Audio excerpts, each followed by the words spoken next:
Kerbela deştine Demli çağrıvan gelir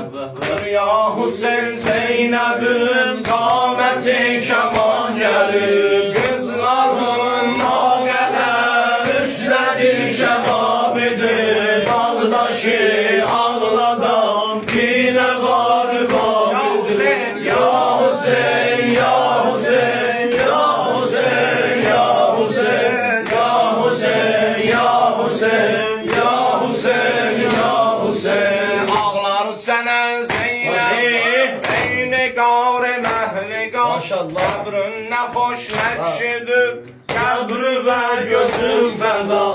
Axər Hüseyin ölmədim Qismət oldu Kərbəla Ömrüm nə qədri ola Saxlaram sənə əza Qəbrimin hürməti Abirudu Zeynəbə Kərbəla sənə Arzudu Zeynəbə Qəbrimin hürməti Abirudu Zeynəbə Kərbəla sənə Arzudu Zeynəbə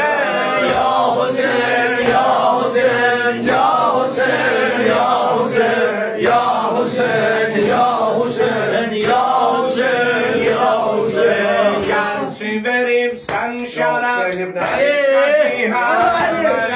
Bu deşte gəm bariden Çok çatıbdı gəm mənə Burada əbəl fəzlidən Çatsı bir ələm mənə Baxdı mənim halimə Ağladı anam mənə Vurdular başıma Razıyan edilmədim Qəlbimi